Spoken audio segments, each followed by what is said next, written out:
Hello, and here we are. A little piece of sweet chestnut. Maybe a bit of a smaller scale project this week. Partly because I'm just so exhausted from working for a living. Ugh.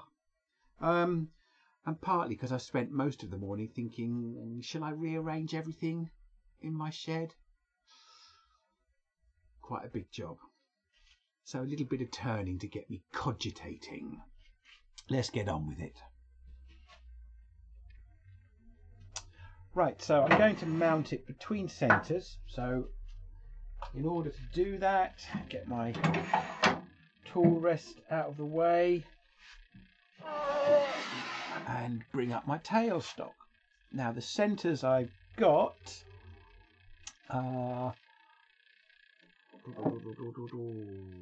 have somewhere the centre here, which is held on a Morse taper carrier, but these jaws don't have the little cutaway that normally comes in Axminster C jaws, because these were bought cheaper as they had jaw slides already attached.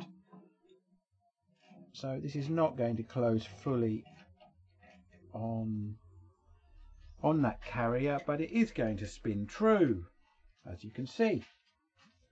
And in the tailstock end, I'm going to put my ring centre. And then I am going to roughly position my piece of wood, eyeballs sort of middle. Bring this up, lock it down, loosen that, push this in, and I think I'm a little high, so at that end it's not completely round, as you can see, but cut a little bit roughly. And this is a job for the spindle roughing gouge, or you can use a bowl gouge. I'm going to give it a go with my 1/2 inch bowl gouge. Check the speeds turned down. I've got a face mask on, and I'm just going to run my bowl gouge along that wing.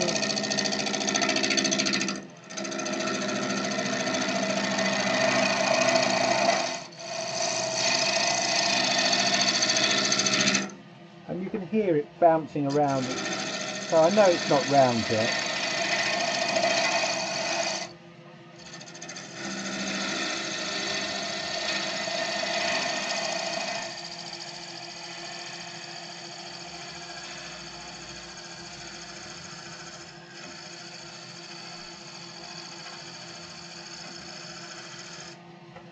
Right, now that sounds round. Let's have a look. Yes, it's round. Nice split there. How far does that go? It looks like it might go all the way through there. Does it come through the other side? No. Well, not too bothered, because I'm going to heavily texture this.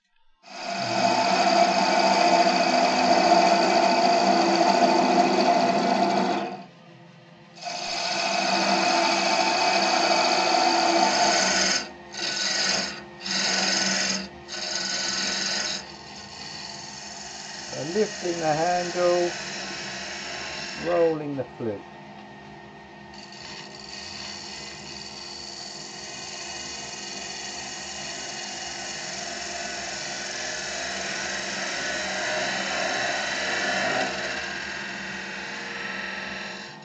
Come to taking it out of the between centres now.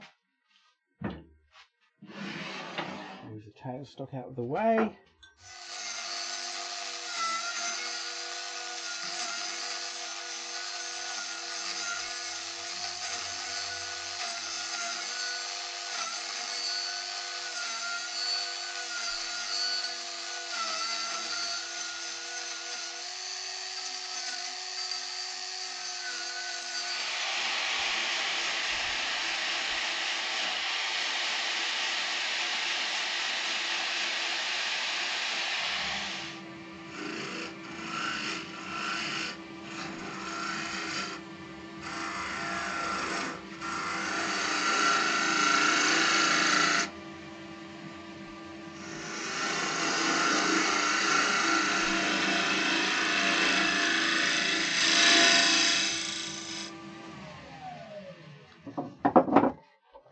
So we'll pretend it goes in a bit deeper than that.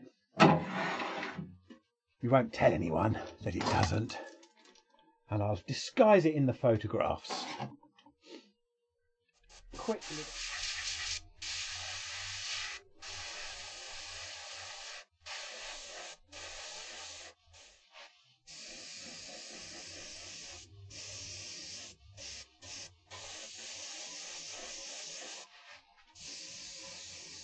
Now as I'm putting more of this on, you can see it getting darker blue when it was reacting with the wood, and there's a lot of tannin in sweet chestnut. It was quite green to begin with, and you always need to consider that with your colouring, what the starting colour of the piece of wood is. Right, I'm going to give that a little moment to dry off. But don't despair, it's not going to be just the one colour. Ha ha ha! You know me so well.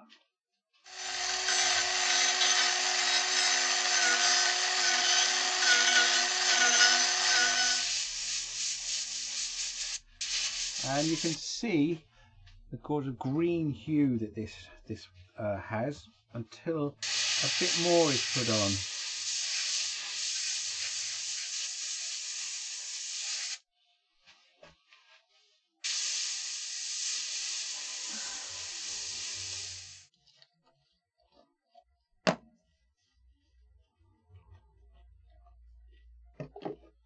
Right, come back on the overhead.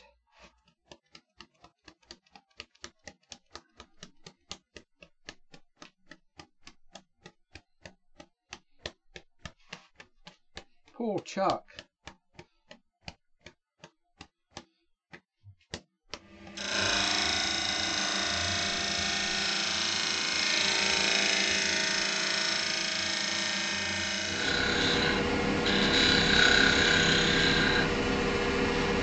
So just nibble away a little.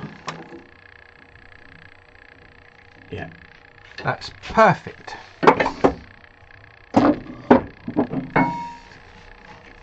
That's running reasonably true. And just putting a little bit of pressure on. Speed down.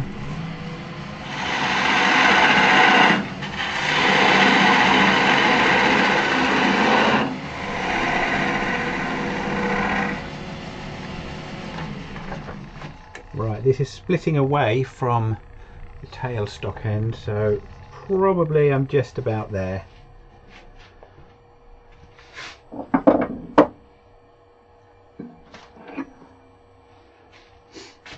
I do have this ridiculously sharpened spindle gouge. It allows me to get in very close and to start just taking that down to a little point.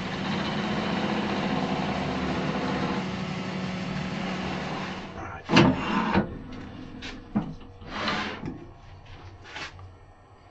So just a case of knocking this off and sanding the bottom.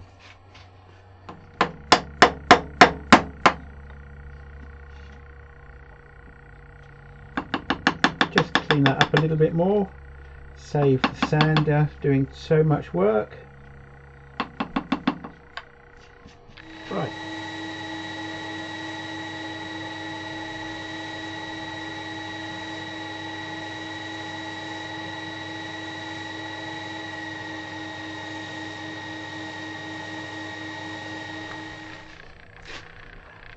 So here it is, my little textured pot.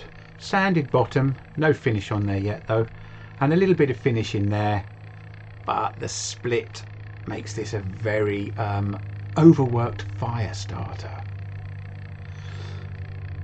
Bit heavy-handed with some of the white stain on there, but because it wasn't going to ever be finished, I've just used it as a bit of fun to play around with.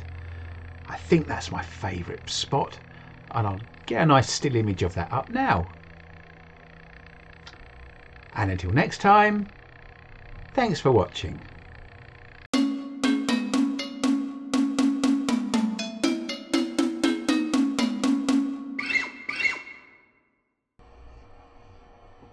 From the outside,